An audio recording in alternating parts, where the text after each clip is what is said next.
Barcelona'da türünün tek örneği olan bir bina var.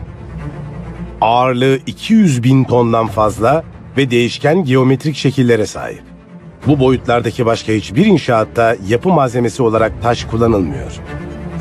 Sagrada Familia, tarihin en özgün mimarlarından birinin hayali.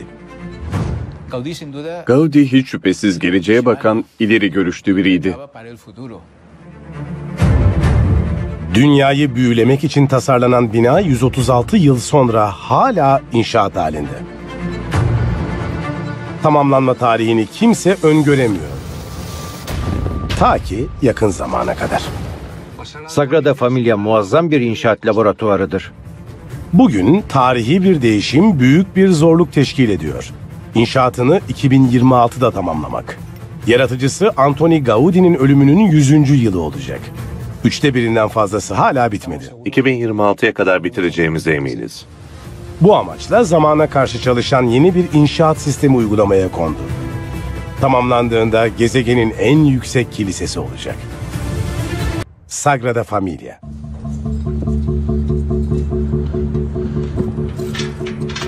Her sabah olduğu gibi ana vinç operatörü Jose Encina vardiyasına 20 dakika erken başlıyor. 140 metre yükseklikteki kabine ulaşması ve iş ekipmanını kontrol etmesi o kadar sürüyor. Bugün şantiyede özel bir gün. Evangelistler Kulesi ile Hazreti İsa Kulesi'ni birbirine bağlayacak 4 taş köprünün ilki yerleştirilecek. Jose Encina faaliyeti 140 metreden kontrol ediyor. Baş döndürücü bir yükseklik. Benzer işleri yüzlerce kez yapmış olmasına rağmen gerginlik belli oluyor. Köprü 3,5 metre genişlikte ve 8 ton ağırlığında. Yetişkin bir Afrika filinden 2 ton daha ağır. Hiçbir şey ters gitmemeli. Döndürüyoruz. Bu parçaları tam isabetle her yöne hareket ettirmek için inşaat ekibi kendi aletini tasarladı. Operatörler ona ahtapot diyor. Ben Jose, başlıyorum.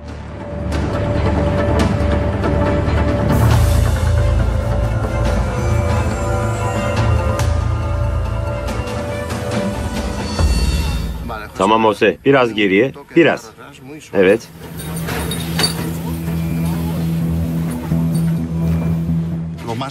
Bu operasyondaki en hassas nokta hiç şüphesi yok ki manevradır. O noktalardan hiçbiri vinçle çarpışmadan dolayı kırılma tehlikesi altında olmamalı. O yüzden manevranın tamamının dengesi başlı başına en hassas noktayı oluşturuyor. Tamam Jose, evet şimdi biraz sola. Tamam Jose, şimdi evet biraz sola, çok dikkatli. Tamam, az önceki gibi yine sol taraf Jose. Bekle, bekle. Bir dakika. Üstüne dayandı. Üstüne dayanmış durumda. Tamam, sakin olun. Evet, ucu bakıyor ama. Tamam Jose. Şimdi aşağı indirmeni istiyorum. 500 kilo bırak ve bana ver. Evet Aume, 500 kilo bıraktım. Bu mükemmel şekilde oturdu. İyi işte. İlk seferinde beklenti bizi hep biraz tedirgin ediyor. Öngörülmemiş bir olay meydana gelebilir. Ve karşılaşabileceğimiz binlerce veya milyonlarca olası öngörülmemiş olay arasından bunun olmasına izin veremeyiz. Sonuçtan fazlasıyla memnun olduk. Sagrada Familia üstündeki çalışmalar 1882'de başladı. Başlangıcı zordu. Orası sadece inançlı kişilerin bağışlarıyla finanse edilebilecek kefaret niteliğinde bir tapınak. İç savaş yüzünden inşaat kesintiye uğradı ve 1950'lerde devam etti. Hiç kamu ödeneği almamış bir projeyi finanse etmek için onlarca yıl boyunca bağış etkinlikleri düzenlendi. Nihayet 2010'da orta nef kapatıldığında Papa 16. Benedikt Bazilika'yı hizmete açtı ve bütün dünya Sagrada Familia'nın içini keşfetti. O zamandan beri ziyaretçilerin ardı arkası kesilmedi ve beraberinde inşaat için daha çok para getirdi. İşte o zaman bir arzu şekillenmeye başladı. Tapınağı Gaudi'nin ölümünün 100. yılına kadar bitirmek mümkün olabilir miydi? Bu zorluğun büyüklüğü düşünülecek olursa başarı ancak yeni bir inşaat teklifiyle mümkün olabilirdi. 2014'te proje yönetimi dünyaca ünlü bir mühendislik firmasıyla işbirliğine girdi. Karşılaştığımız zorluk projeyi 10 yılda tamamlamaktı. Projenin %40'ını 10 yılda yapmaktı. Bu da inşaatı 10 kat hızlandırırken şantiye dışında şantiyede daha az iş yapmak anlamına geliyordu. Çünkü şantiyedeki alan azalıyor. Bütün kısıtlamalarla birlikte yönetim ekibi kararlarını verdi ve planını harekete geçirdi. İnşa edeceğimiz şeylerin hacmi çok büyüktü. Ve buna kıyasla zamanımız azdı. Akıllardaki soru şuydu: bunu yapabilecek miyiz?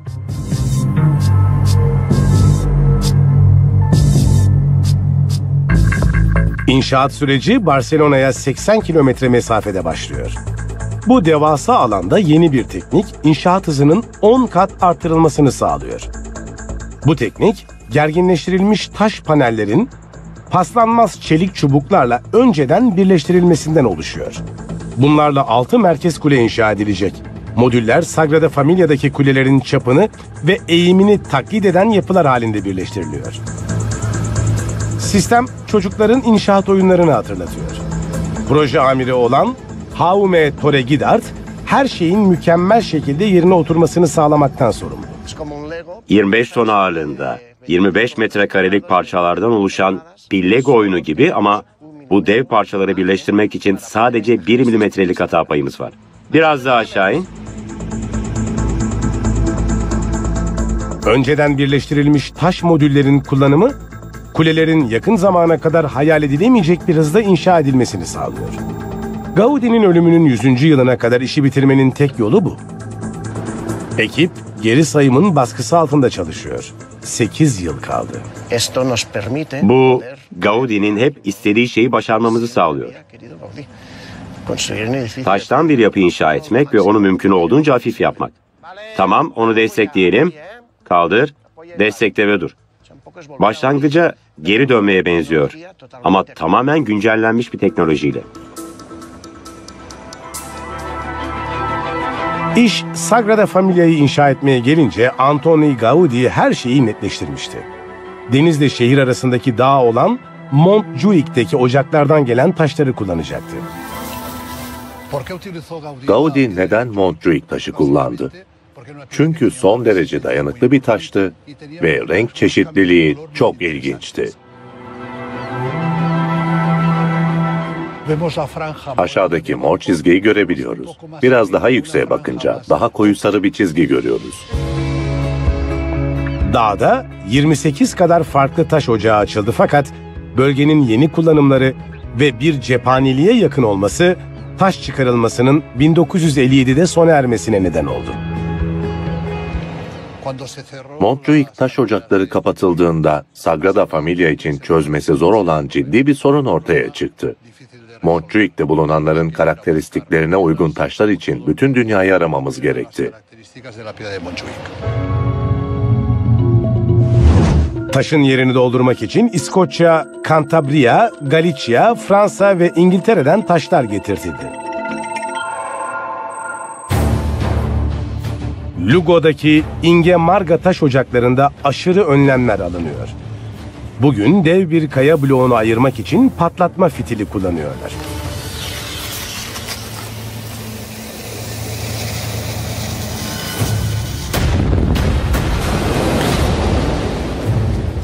Madencilik 25 yıl önce başladı.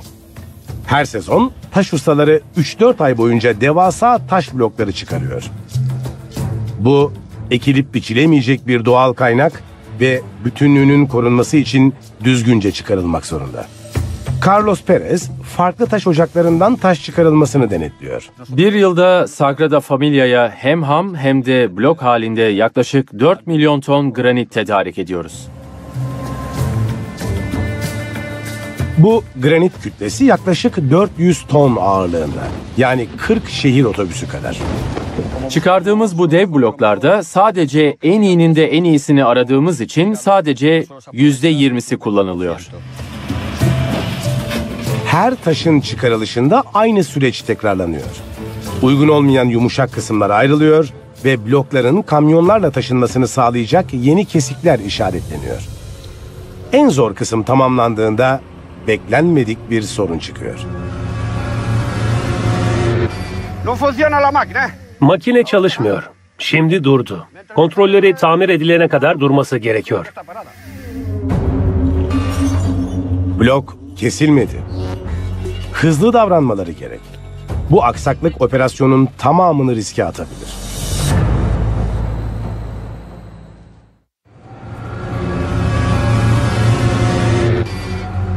Taş ocağında 400 tonluk bir blok kesmesi gereken makine hala çalışmıyor. Makinenin operasyon merkezi bozuldu ve tamir edilmesi gerekiyor. Bir elektrikçinin ona bakması gerekiyor. Kaybedilen her saat teslimatı riske atıyor. Bir çözüm gerekiyor. Taşı kesip hareket ettirebilmek için alternatif bir metot. Bu taş sadece Sagrada Familia için değil, diğer müşteriler için de çok talep görüyor. O yüzden evet, bazen biraz sorun yaşayabiliyoruz ama her zaman çözülüyor. Öncelik sırasına göre ilerliyoruz ve bizim için Sagrada Familia öncelikli.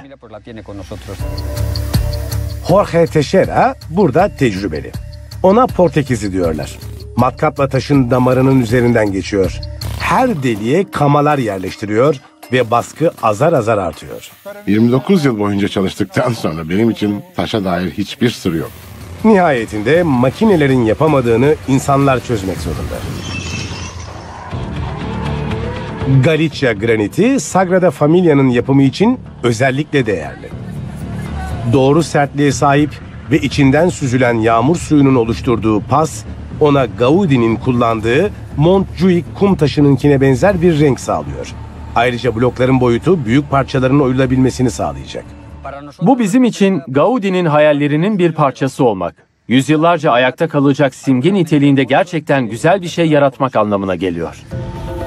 Farklı ocaklardan çıkarılan taşlar dönüşümün başlayacağı tek bir depoya taşınıyor.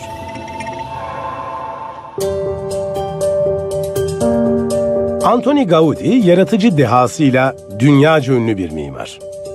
En olağanüstü eserleri Dünya Mirası listesine girdi ama Sagrada Familia projesine katıldığında sadece 31 yaşındaydı ve hiç tanınmıyordu. Ayrıca Gaudi ilk mimar değildi. Görev başta Francisco de Paula Villar'a verilmişti. Villar, zamanın zevklerine göre bir kilise tasarlamıştı. İnşaat başladıktan bir yıl sonra Villar istifa etti. Daha sonra Gaudi hayatının kalanında iz bırakacak bir göreve girişti. Gaudi, Villar'dan neogotik bir proje devraldı. Destek görevi gören payandaların olduğu geleneksel tarzda yapılmıştı. Gaudi projenin boyutlarını değiştirdi. Çok daha büyük bir proje yaptı ve bütün yapay unsurları silmeye başladı. Ayrıca çok daha temiz olan ve ışığın girmesine izin veren daha şeffaf bir alan oluşturmaya başladı. Bunu o noktaya kadar hiç var olmamış yeni bir yapı ve formla gerçekleştirdi. Gaudi, Sagrada Familia projesine 43 yılını adadı. Bunun son 12 yılında sadece onun üstünde çalıştı. Müşterisi olan Tanrı'nın acelesi olmadığını söylüyordu. Bu devasa eserin tamamlandığını göremeyeceğinin farkında olduğu için iç mekanı görmezden gelerek bütün çabalarını İsa'nın doğuşu cephesine yoğunlaştırmıştı. Bugün pazarlama olarak düşüneceğimiz şeyi yaptı ve tapınağın geri kalanının nasıl görüneceğine dair bir numune görevi görecek bir cephe yaratmaya karar verdi. Böylece inşaatını mümkün kılacak bağışların gelmesini sağlayacaktı. 7 Haziran 1926'da Antoni Gaudi'ye tramvay çarptı. 3 gün sonra 74 yaşına girmeden hemen önce öldü. Bütün şehir çalışmasının devam etmesi gerektiğine ikna olmuş halde onu saygıyla uğurladı.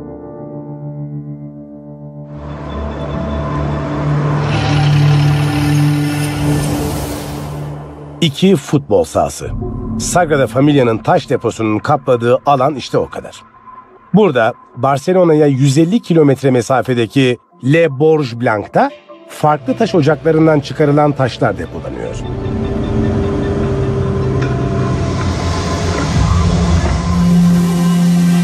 Sadece 6 kulenin yapımında Carles Faras'ın elinden 25.000 ton taş geçecek. Gelen her bloktan bir numune çıkarılıp analize hazırlanıyor. Karakteristik özelliklerine bağlı olarak binanın yapısında daha çok veya daha az dikkat gerektiren bir yer kaplayacak.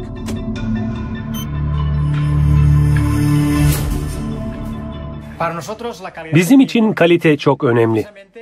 Binanın dayanıklılığını garantilemek için. Bu durumda merkezi kulelere yerleştirilecek 15.000 parçanın her birine baskı ve esnetme uygulayarak direnç testi yapıyoruz. Muhtemelen dünyada bizimki kadar kapsamlı taş kalite kontrolü yapan başka hiçbir inşaat projesi yoktur. Kalitesi teyit edildikten sonra her bloktan hangi parçanın çıkması gerektiğine karar veriliyor. Önceden kesilen ve şekli belirlenen blok, nihai dönüşümü için bir sanayiciye gönderilecek.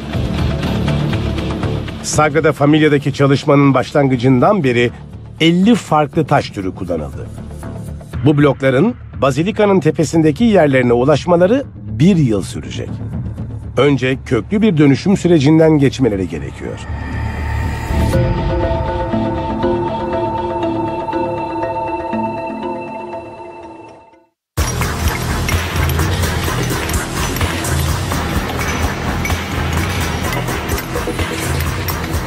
Octavio Vazquez, Sagrada Familia'da çalışan yerel bir taş ustası için bir yaz mevsiminde parça çizimi yapmaya başladığında mimardı. Bugün 23 yıl sonra kendi atölyesini işletiyor ve Gaudi'nin tapınağı için oyulmuş taşların ana tedarikçisi konumunda. Sagrada Familia çok talepkar bir müşteri. Taş işçiliği dünyasında hiçbir zaman sıfır hata payı kullanılmamıştı. Bu taş işçiliğinden ziyade metal imalatına benziyor. O yüzden bize hata payının sıfır olduğu söylendiğinde başta bunun imkansız olacağını düşündük. Bloğumuz oyulmak ve makineyle işlenmek için Borj Blanc'tan buraya 800 kilometreden fazla yol kat etti. Burada Octavio yok olma tehlikesi altındaki antik bir zanaatla en yeni teknolojiyi birleştirmek için hiçbir çabadan kaçmıyor. Kullandığımız ileri teknolojiyle insan eli arasında denge olmalı. Rakamsal kontrol kullanılarak elmas kablo ile kesildikten sonra lento şekline sahip olan taş, sürecin makineyle yapılması imkansız olan kritik bir bölümüne geliyor. Duyuyor musunuz? Gevşedi. Düşmek üzere. Düşecek. 34 yıldır bu işi yapmaya devam ediyorum. Elimden bunun gibi 5000 kadar blok geçmiştir. Şimdi gevşedi.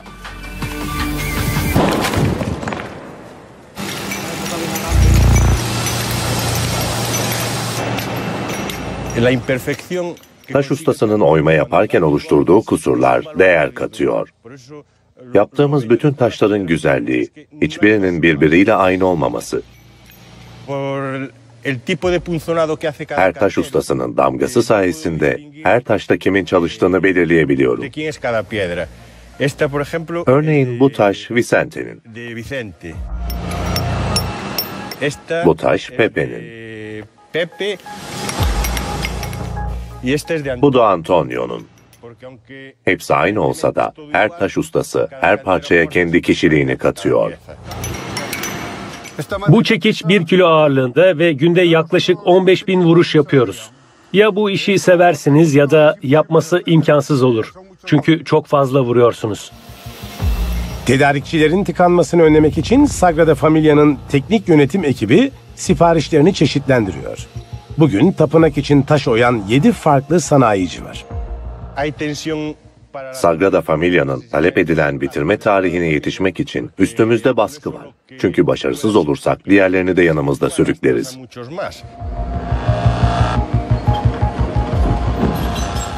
Demokles'in kılıcı her zaman tepemizde sallanıyor.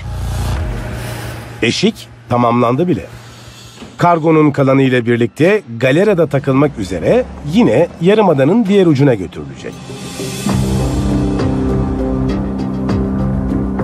İnşaatın büyük bölümünü tapınaktan uzağa taşımak, işi zorlaştırmaktan ziyade bir fırsat.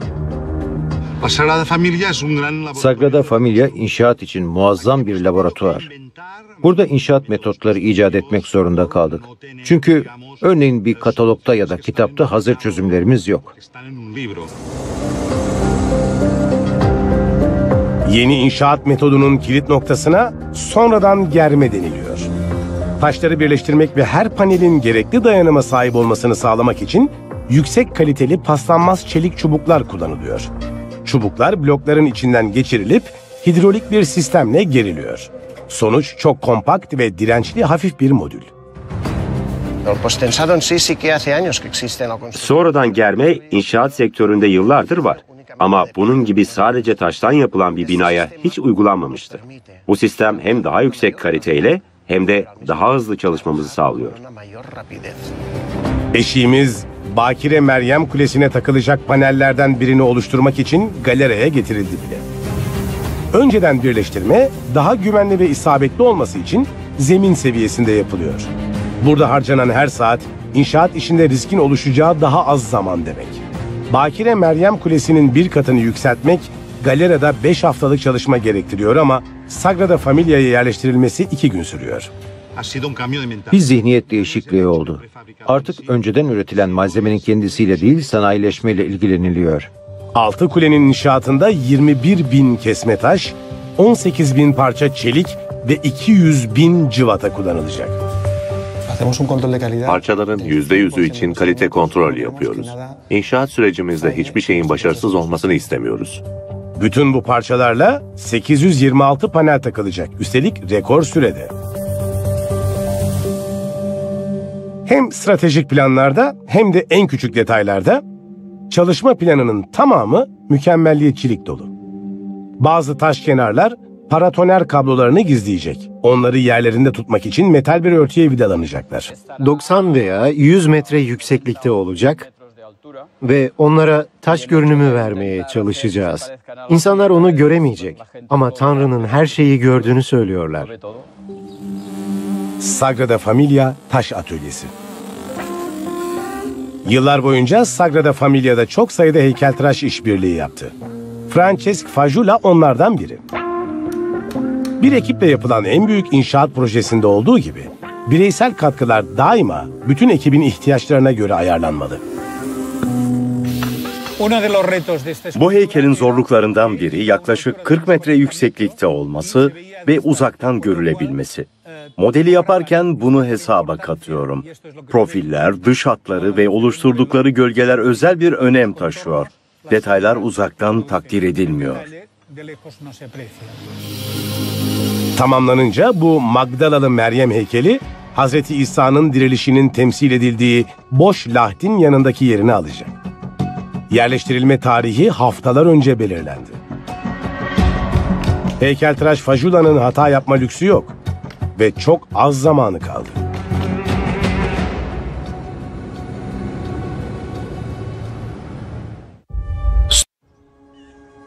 Gaudi burada ilk kez eğimli sütunlardan oluşan bir yapı inşa etti. Bu inşaatın tecrübesiyle gelecekteki Sagrada Familia projesi için eğimli sütunlar planlamaya karar verdi.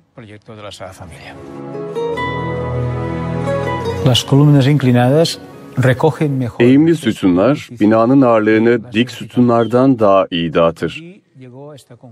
Gaudi bu sonuca vardı ve bunu çok basit şekilde açıkladı. Şöyle dedi: yürüyen biri dinlenmek için durduğunda bastonunu asla dik olarak yerleştirmez. Daha ziyade bir eğimle yerleştirir. Böylece bastonu tutan kol kişinin ağırlığını daha iyi destekler. Aynı zamanda bacaklarımızı açarsak daha dengeli oluruz. Örneğin bu şekilde. Kişinin ağırlığını dağıtan eğimli 3 nokta tarafından destekleniriz.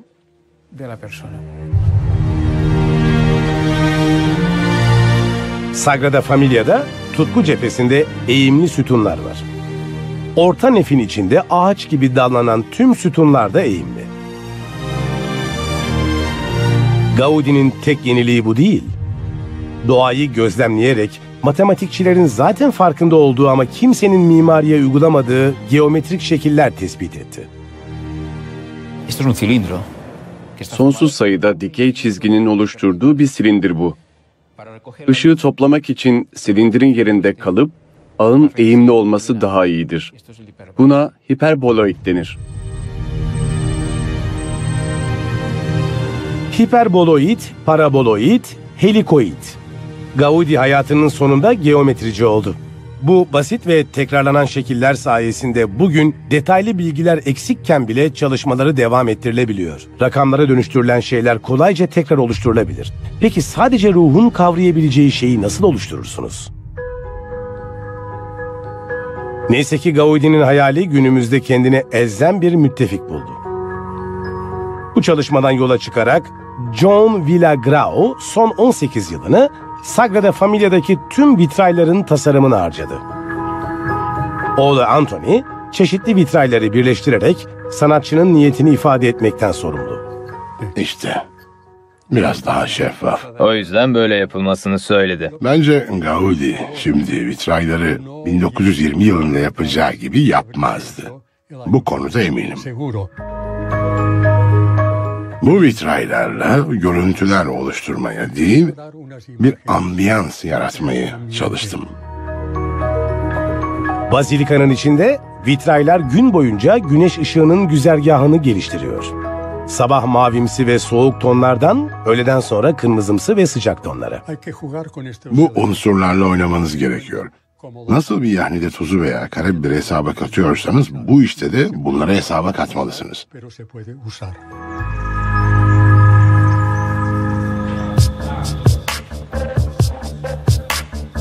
Sagrada Familia'yı tamamlamak ancak neredeyse 100 yıl önce ölen yaratıcısının niyetlerini çözmekle mümkün. Gaudi'nin 3 boyutlu olarak gösterilmesi gereken çok eşsiz, çok karmaşık bir mimarisi var. O diğer mimarlar gibi sadece kağıt üzerindeki planlarla işini ifade edemiyordu. O yüzden zamanın 3 boyutlu yöntemine yani modelcilere başvurdu. Modelcilerin atölyesi hikayenin önemli bir parçası. Gaudi orada hesaplamalarını ve hayal gücünü şekillendirdi. Ama İspanyol İç Savaşı'nda anarşistlerin ateşi planları ve çizimleri yok etti ve çatıyı çökerterek modellerin ezilmesine yol açtı. Albert Portales bugün Sagrada Familia'daki en tecrübeli işçilerden biri. Burada çırak olarak başladı ve profesyonel hayatını ustanın geride bıraktığı ipuçlarını birleştirmeye adadı. Kırılan modellerin parçalarıyla Gaudi'nin tapınak fikrinde neyi yansıtmak istediğini inceleyip, anlayıp yorumlayabildik.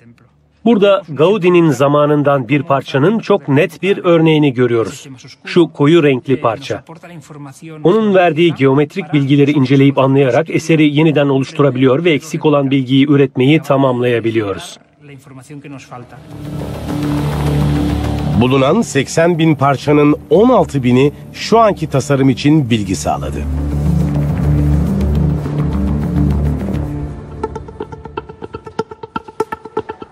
Bugün teknik ofiste bir grup mimar Sagrada Familia'nın en hassas tasarımlarından birinde ilerleme kaydetmeye niyetli.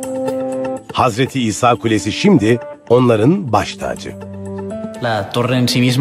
Kulenin kendisinin muazzam bir dikey oransızlığı var. O 18 metrelik çapın ve 60 metrelik yüksekliğin dünyada başka referansı yok.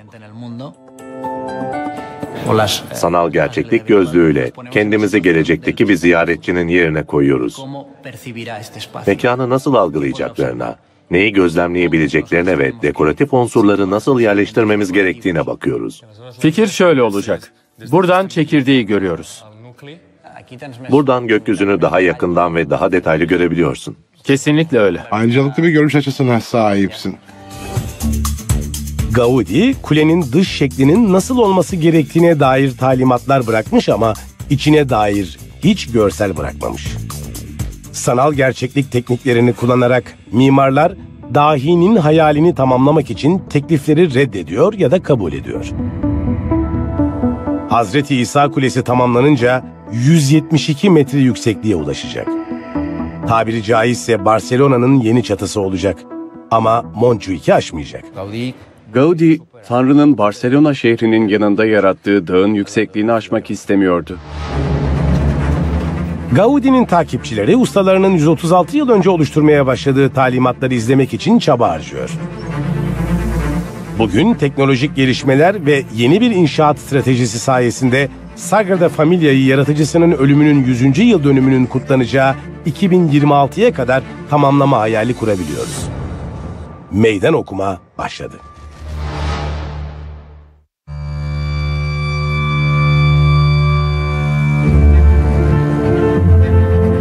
Bu seramik parçalar dünyaca ünlü. Barcelona'daki Park Güell'de bulunuyorlar. Orası Antoni Gaudi'nin bir başka simgesel çalışması. David Puig, Sagrada Familia'nın inşaat yönetiminde 2 numaralı adam ve doktora çalışmasını Gaudi'nin evrensel tapınak projesini incelemeye adamış. Bugün parkın banklarına, yani mimarın belirgin özelliklerinden olan Transadis tarzının en iyi görüleceği yere yaklaşıyor. Gaudi'yi bu tekniğin mucidi ve onu popülerleştiren kişi olarak düşünebiliriz. Bundan önce mozaikler kullanılıyordu. Kare fayansları tabiri caizse daha şık kılmanın bir tekniğiydi. Gaudi o tekniği değiştirdi ve çok daha estetik bir etki oluşturmak için geleneksel seramik parçaları kullandı. Gaudi hayatını adadığı tapınakta önceki projelerinde çoktan deneyini yaptığı Transadis gibi teknikleri iyileştirdi. Park Güell'de Gaudi bir kenara atılmış malzemeleri kullanıyor. Sagrada Familia'da ise onun yerine Murana camı kullanıyor. O çok daha dirençli ve dayanıklı olması gerektiği için mozaik yapımında kullanılıyordu.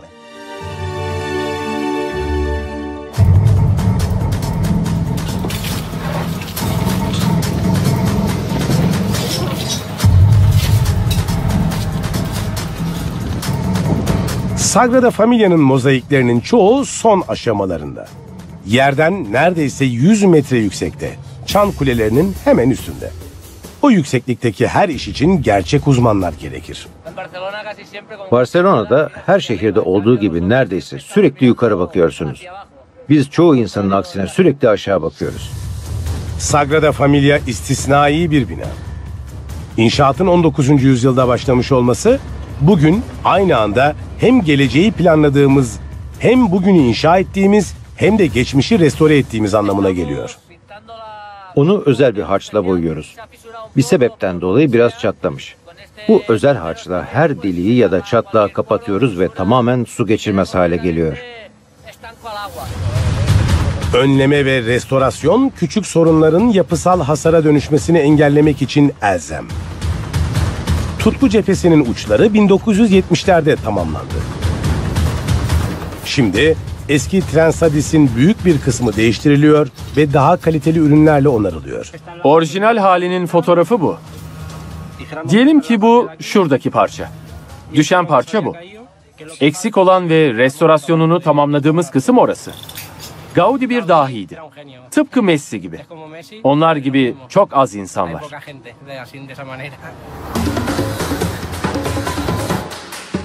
Bu dehayı tanıyan UNESCO 2005'te Hazreti İsa'nın doğuşu cephesini ve mahzeni Dünya Mirası listesine aldı.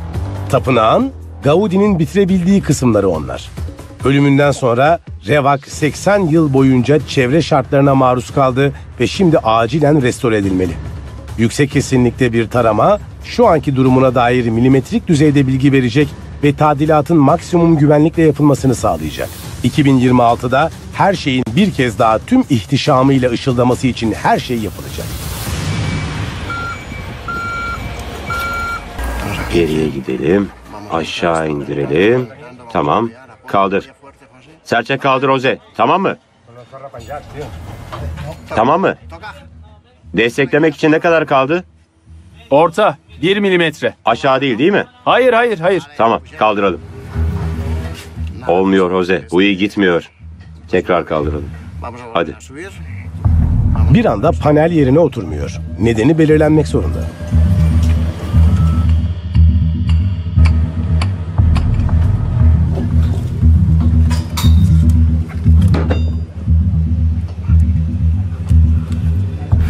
Tamam, bunun yüzünden gibi görünüyor. Gerilmiş bir çelik çubuktaki cıvatanın yarım tur çevrilmesi 2 milimetrelik bir fark yaratmış. Sütun küresini biraz tıraşlayarak sorun çözülüyor. Tamam, şimdi sorun yok. Ortası yüzünden olmuş. Ortası yüzünden. 100'den fazla panel yerleştirdik ve bu ilk kez oldu. Sizi temin ederim. İlk kez oldu. İnşaat sisteminin doğruluk ve kesinlik seviyesinin farkına varmamızı da sağlıyor bu.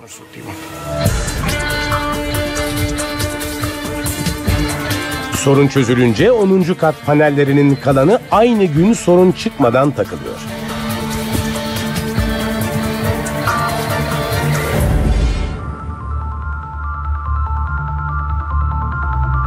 Yılda 4,5 milyon ziyaretçi şantiye için fazladan stres yaratıyor.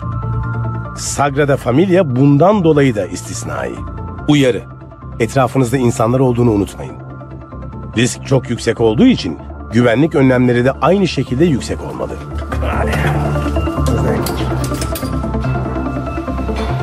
Bu projedeki tehlikenin farkındayız. Farkındayız. Bu yükseklikte bir hata felakete yol açabilir. O yüzden bütün çabaların amacı hataları en aza indirmek. Bütün aletler, sepetten dışarı çıkan her şey güvenlik halatlarına bağlanmalı. Con sus elementos de seguridad. Küçük bir deliği var. Onu vücuduma bağlıyorum. Artık tehlike yok. Abel! Evet. Sağında. Evet. Biraz daha dışarı. Şimdi testi gördünüz. Bir şey düşerse küçük bile olsa yüksek hızlara ulaşır. Şu an 90 metredeyiz. 90 metre yüksekteyiz yani. Bir şeyin düştüğünü hayal etsenize.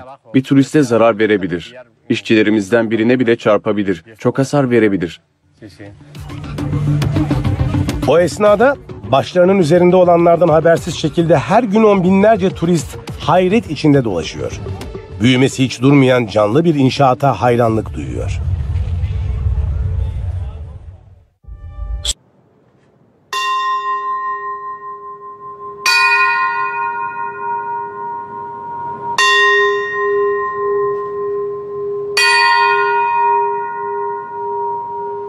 Gaudí concibió la Sagrada Familia no solo como Gaudí, Sagrada Familia'yı sadece mimari bir eser olarak değil, bütün şehir düzeyinde müzik üretecek muazzam boyutlarda bir müzik enstrümanı olarak da tasarladı. a nivel de toda la ciudad.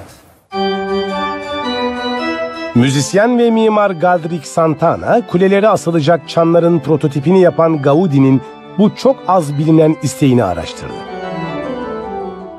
Orgun bütün notalarına sahip olması ve büyük bir dış ses oluşturması için katedralde normal bir katedraldekinden çok daha fazla kule kullanıldı. Bu müzik projesinde Gaudi, bazilikanın her cephesine farklı bir ses adamış. Çan sesi oluşturmak için Hazreti İsa'nın doğuşu kulelerine hiperboloidal çanlar yerleştirmiş. Bakire Meryem Kulesi'ndeki apsiste diyapazona benzer bir titreşime sahip dairesel çanlar var. Tutku cephesinde büyük bir org trompeti hayal etmiş. Geleneksel çanları da zafer cephesi için ayırmış.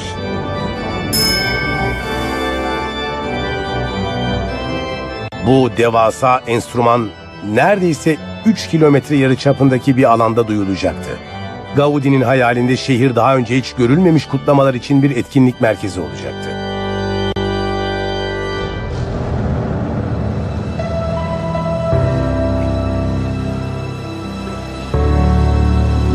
İnşaat projesinin 30. katında Magdalalı Meryem heykelini yerine koymak için hazırlıklar tamamlandı. Bu sabah heykeltıraş Fajuda istisnai bir izleyici. Heykel için kader anı geldi. Tamam Jose, bu hazır. Yukarı çıkabilirsin. Sen ritmi belirle, biz sahaya gideceğiz.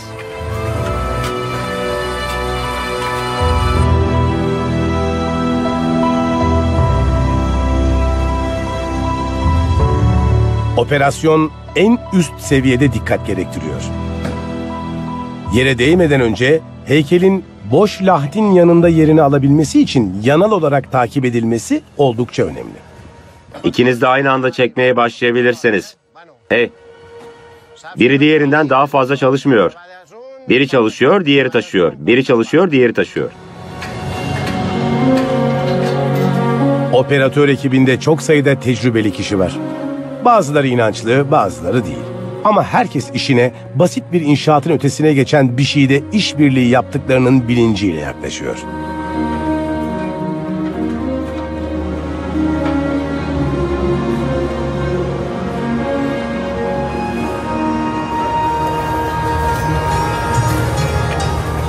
Durma, devam et, devam et.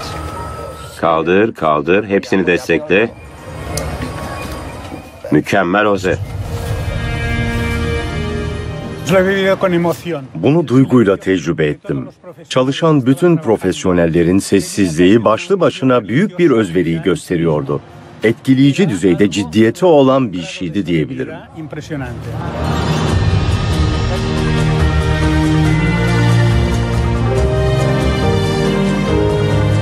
Gün be gün omuz omuza taşları tek tek koyarak sorumluluklarının ve taleplerin farkında olan bu ekibin her üyesi heyecan verici bir maceranın son düzlüğüne giriyor. Hedefimiz Sagrada Familia'nın yüzlerce yıl ayakta kalması.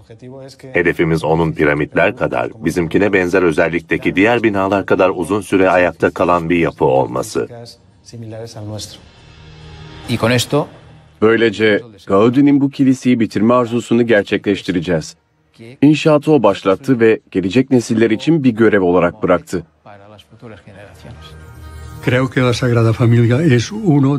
Bence Sagrada Familia benzerlerinden üstün, olağanüstü ve nadide yapı örneklerinden biri. İnsan ruhunu kuşatan istisnai bir iletişim gücüne sahip.